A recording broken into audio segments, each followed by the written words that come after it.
You do not want me to call the cops. I will leave. I'll call the cops. Good luck. Do it.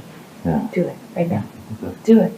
These are Amber's and Johnny's voices, and when Amber threatens to call the cops, Johnny says he could actually do with police help at this point. But all Amber does is continue to taunt him, yelling at him and telling him to go ahead and call the cops if he wants her to leave. The way she said, "You don't want me to call the cops," she was mocking him, knowing real well that since she'd already filed a restraining order on Johnny, and there was a written document of the domestic abuse she had accused him of, if the cops came, they would automatically assume Johnny was the bad guy. You know, but I had to watch your fucking... be like... I had to watch your fucking direct and you trying to like... You're a joke. Spew out this fuck... Throughout the entire conversation, Johnny seems frustrated and sad.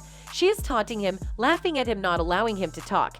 And knowing Johnny's biggest nightmare was the taunting, she just kept mocking him. There was quite a lot of verbal abuse. There was quite a lot of name calling and bullying, you know, making fun of. Johnny's mother used to taunt him and mock him as a kid, calling him names like lazy eye, and this affected Johnny's outlook of the world and of himself. He got into drinking at a young age because of his mother, and now getting married to Amber, whose habits gradually became just like his mother's, pushed Johnny off the edge, and he went straight into full-blown drug use. On the video, she is heard clearly taunting Johnny on the fact that he's old and she is in her 20s. Amber has been known to keep mentioning the fact that Johnny is an old haggard man and that she was a young girl married to him. She makes it sound like she's doing Johnny a favor by staying by him, by getting married to him. She keeps mocking him and calling him the sensei of cinema. Movies, you did it all right, sensei, or fucking master of fucking cinema.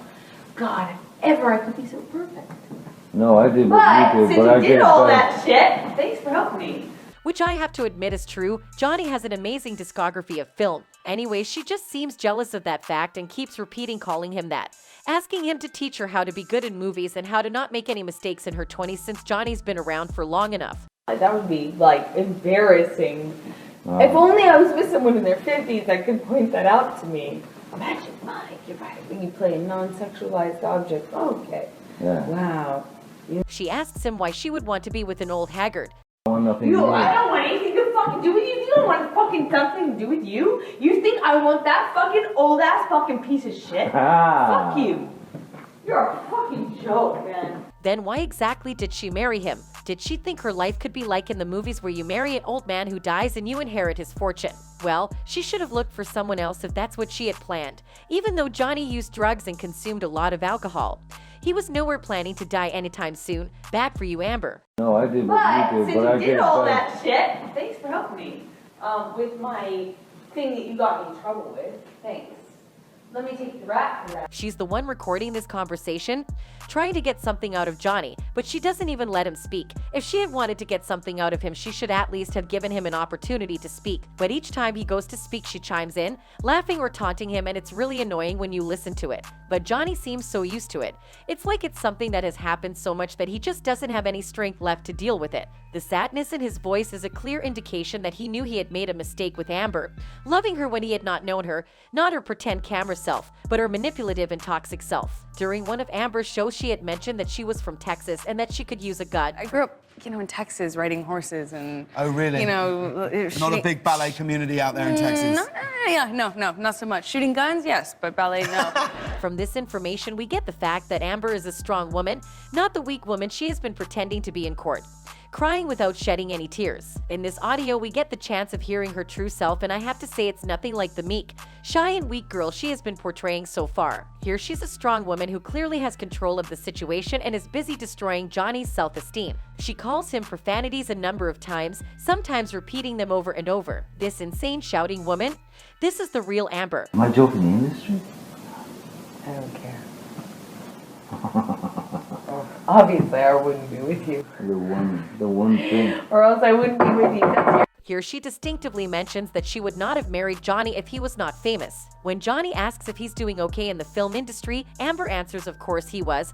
Why else would she have been married to him? She was jealous of his career and wanted it for herself, but since that was impossible to get, she got married to him to ride his fame. But the problem is that people noticed and rumors started spreading that Amber had married Depp for the money, the fame, and the connection. When she realized she'd been busted out by the public, she decided to leave the marriage in a conventional way, where she would still maintain her fame fame and also get money from him. And that's how she came up with her divorce plan. From all the pictures she's randomly taken of Johnny in weird situations, it's a clear indication that she had planned the divorce for some time now, and she had planned to blame him for domestic violence. She knew no one was going to believe that the generous Johnny they knew could hit a woman, so she based her allegation on his drug abuse problem. When the issue didn't blow up as she had hoped it would, she decided to add sexual violence allegation, and that seemed to do the trick. While some people still believed that she was lying, she shut them up by claiming to have donated the $7 million to charity. What she had not planned for was for Depp to retaliate her ambitions and take her to court for destroying his name. She had believed he would stay quiet and not speak up for himself, just like when they were married, when he took all her abuse without fighting back. But that's what Johnny had been doing for years. He had silently allowed Amber to manipulate and abuse him, but now that her accusations ruined him and his family, he's decided he wanted the world to know the truth and sued Amber for defamation. Remember that time in a show where Amber was riding the wave of a philanthropic divorced woman who is a survived victim of sexual violence? People were saying this is all about the money, but then you did something that twisted that whole argument. What did you do with that money? $7 million in total was donated to, I split it between the ACLU and Children's Hospital of Los Angeles. Turns out she only pledged that money and didn't even give a cent to any charity. So as of today, you have not donated, paid $7 million of your divorce settlement to charity, right? I have not been able to fulfill those obligations yet.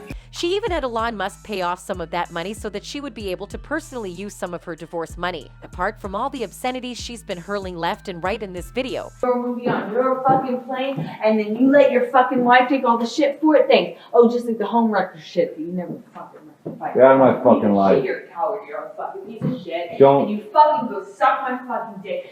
We can clearly hear her say that. She is the one that had gone with Depp to the press release and tour of his movie, but the tabloids had given credit to Johnny's ex-wife and not her. She must have been jealous of Vanessa for taking her glory, something that Amber leaves for. She also stated that when people had started calling her a homewrecker, Johnny had never defended her or told the tabloids it wasn't true. But honestly speaking, before she got into the relationship, she knew she was going to meet all these rumors about her. Why wasn't she prepared for that? Obviously, people would think that a young woman being with an older man who has kids and money is either a gold digger or a homewrecker, but for Amber's case, she was both.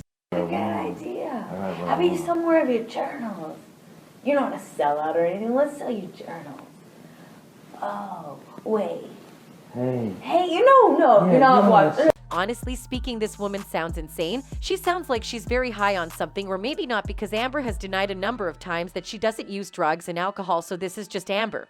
Sober. She's taunting him and telling him to go write what happened to him in his journals and then sell the journals. It's pretty clear that she knows that she put him through enough crap that can be sellable if Johnny decides to sell his journals. Johnny politely tells her to get out of his life, because she has literally crossed the line with him. She even asks him to write a book about their life together, as if it would be fun for her to read the book of her victim explaining how she used to abuse him. This audio proves beyond doubt that Amber is sick upstairs and she needs help. Johnny has already suffered enough from her toxic existence, and he should just find his own peace of mind. That's it for this video. See you in the next one.